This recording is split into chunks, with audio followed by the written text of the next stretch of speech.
यकीनन अगले कुछ दिनों में सरकार विजय बहुगुणा की ठीक तरीके से चलने लगेगी, ऐसी उम्मीदें उत्तराखंड की आम जनता कर सकती है।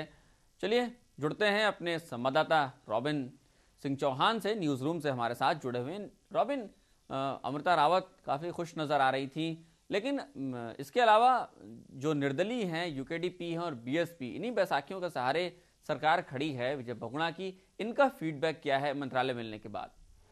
देखिए, जैसे आपने प्रीतम सिंह पंवार की अगर बात करें तो वो मंत्री पहली बार बन रहे हैं और उनके लिए चुनौतीपूर्ण है। जो मंत्रालय उन्हें शहरी विकास जैसा मंत्रालय उन्हें मिला है, विभाग मिला है, तो ऐसे में उनके लिए काम करने की चुनौतियां तो रहेंगी और उन्हें सहर्ष उसे स्वीकार भी लिया है कि अब ये विभाग जो है वो उन किसी तरह की नाराज़गी उनमें दिखाई नहीं देती। मंत्री प्रसाद नैथानी साफ तौर पर कह रहे हैं वो खुश हैं और उनके बॉडी लैंग्वेज और उनके बयान देने के तरीके से लग भी नहीं रहा था कि वो कहीं पर भी किसी तरीके से भी नाराज़ हैं, क्योंकि अगर वो ऐसा होता और उन्हें नाराज़ शायद कर भी नहीं, नाराज़ करने का जोखिम जो है कांग्रेस उठा भी नहीं सकती थी, क्योंकि निर्दलीय जीत के आए मंत्री प्रसाद नैथानी। इसके अलावा जो है आपको बता दें कि प्रीतम सिंह पंवार यूकेडीपी के विधायक हैं, समर्थन दे रहे हैं, उस कोटे से वो मंत्री भी बने हैं। तो ये सारी चीज़ें हैं, उनको नाराज़ करने का जोखिम बिल्कुल नहीं उठाया जा सकता था।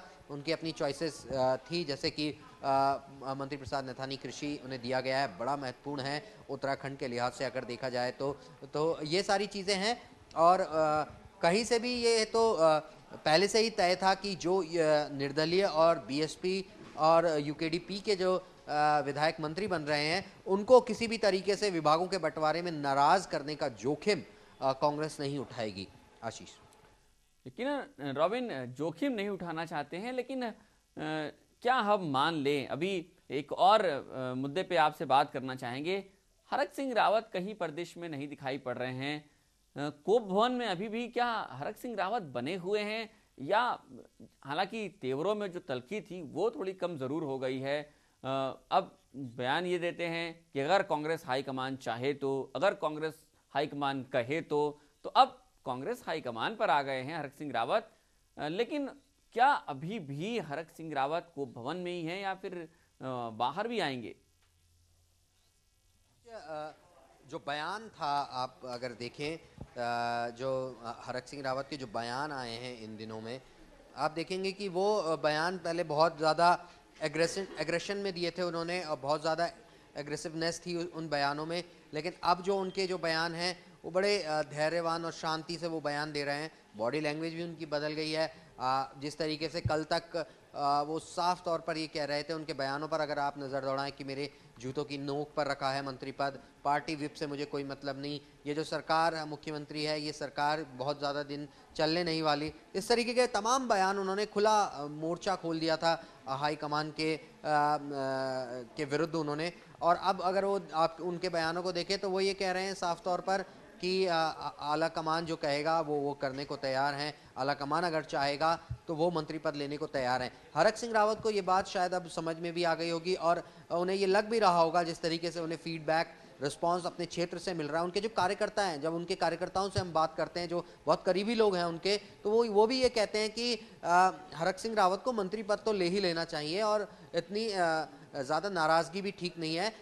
अगर उन्हें मंत्री पद मिलता है तो उन्हें लेना चाहिए। तो शायद अब कार्यकर्ताओं का दबाव, जो कार्यकर्ताओं की वो बात कर रहे थे, कार्यकर्ताओं का दबाव भी होगा उनके ऊपर, बिल्कुल होगा। और अब वो शायद इसलिए उन्हें ये भी समझ आ गया होगा कि अगर वो मंत्री पद लेते हैं तभी वो अपने क्षेत्र की जनता, रुद्रप्रयाग की जनता जहां से वो जीत कर आए हैं, उनके लिए वो काम कर पाएंगे और अगली बार तभी वो दोबारा चुनावों में दावेदारी ठोक सकते हैं, जनता के पास, जनता के बीच वो जा सकते हैं कि मैंने तुम्हारे लिए, हरक सिंह रावत ने इतना कुछ काम किया है, और उस एवज में वो वोट भी मांगेंगे। तो ये बात उनको अब समझ में हो सकता है आने भी लगी हो और इसलिए उन्होंने ये बयान दिया है कि सीधे तौर पर कि हाँ अब मैं मंत्री पद जो है स्वीकार करने की स्थिति में हूँ। नहीं तो आप जो उनके पुराने बयान है वो तो साफ मुकर रहे हैं कि वो विधायक रह के काम करेंगे और उन्होंने बहुत लंबा काम कर लिया है मंत्री रहते हुए। यूपी के टाइम से वो विधायक हैं और कई अहम पदों में वो रहे हैं।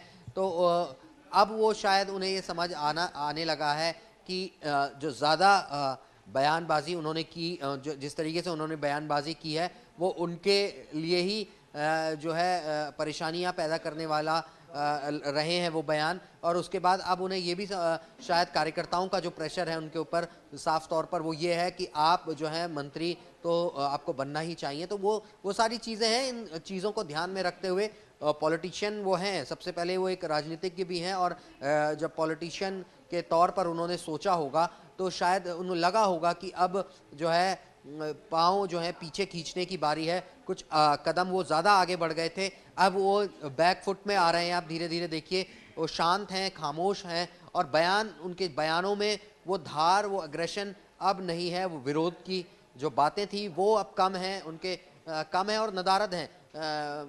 तो अब उन्हें ये लग रहा है कि अब शायद डिफेंसिव होके चलने में ज़्यादा फायदा है। आशीष, रॉबिन, चलते चलते आपसे आखिरी सवाल जानना चाहूँगा।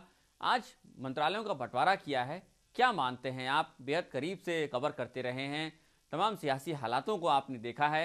आज जिस तरीके से बंटवारा हुआ है, हरीश रावत का अपना गुट है और जो समर्थक हैं विजय बहुगुणा के, उनका अपना गुट है। कितने पॉइंट्स दे देने चाहिए इस मंत्रालय के बंटवारों को? देखिए, पॉइंट्स के ज़रिए नापना थोड़ा मुश्किल होगा, लेकिन ये कहा जा सकता है बिल्कुल आशीष की विजय बहुगुणा जो स्थिति उपज रही थी, विरोध के स्वर जगह जगह से उठ रहे थे, उन विरोधियों को और उन विरोध के स्वरों को उन्होंने लगातार कम तो किया ही है। और अब ये जो विभागों का बंटवारा हुआ है, अभी तक कोई नेगेटिव प्रतिक्रिया किसी मंत्री की तरफ से नहीं आई है। और आपने देखा होगा कि किस तरीके से उन्होंने आला कमान की मोहर लगवा ली पहले ही इस मंत्रिमंडल में विभागों की जो बंटवारा हुआ है, इस बंटवारे पर उन्होंने अपनी ओके का मार्क लगवा लिया था सोनिया गांधी से। तो इस समय ये समझ में तो ज़रूर आ जाता है कि वो फिलहाल जो है इन स्थितियों को थामने में, पकड़ने में कामयाब रहे हैं। और ऐसा लगता है कि जैसे जैसे समय आगे बढ़ेगा, क्योंकि अब जब सब कुछ सेटल होता हुआ दिखाई दे रहा है, तो उन्हें ये भी समझ आ गया होगा कि अब उन्हें साधना है, सबको एक एक करके वो साधने की कोशिश कर रहे हैं। जो दूसरे गुट के लोग हैं उन्हें भी वो साधने की कोशिश कर रहे हैं, क्योंकि 5 साल उन्होंने मुख्यमंत्री की कुर्सी पर बैठा रहना है। वो ऐसा समझ भी रहे हैं कि सबको एक साथ साध के और धीरे धीरे ही, शायद धीरे धीरे करके एक एक कदम बढ़ा के और पूरी मैनेजमेंट करके उनको चलना होगा, तभी ये 5 साल जो है उनके लिए बेहद कंफर्टेबल रहने वाले हैं। चलिए रॉबिन, बहुत बहुत शुक्रिया आपका हमारे साथ जुड़ने के लिए। यकीनन आप भी मुश्किल में पड़ गए कि किस तरीके से मार्क्स दिए जाएं विजय बहुगुणा को, लेकिन शुक्रिया आपका हमारे साथ जुड़ने के लिए।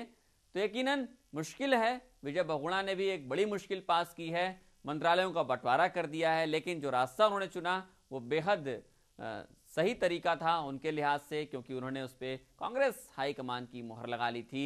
लिहाजा आवाज़ इस फैसले के खिलाफ उठाना किसी के लिए भी बेहद मुश्किल होगा। 100 बार सोचेगा कोई भी कि अगर कांग्रेस हाईकमान की मोहर है तो ज़रूर कोई बात होगी। लेकिन अब वक्त बताएगा कि ये अग्नि परीक्षा कितनी हद तक ये पास कर पाते हैं विजय बहुगुणा। फिलहाल खास खबर में इतना ही, मुझे दीजिए अनुमति। नमस्कार।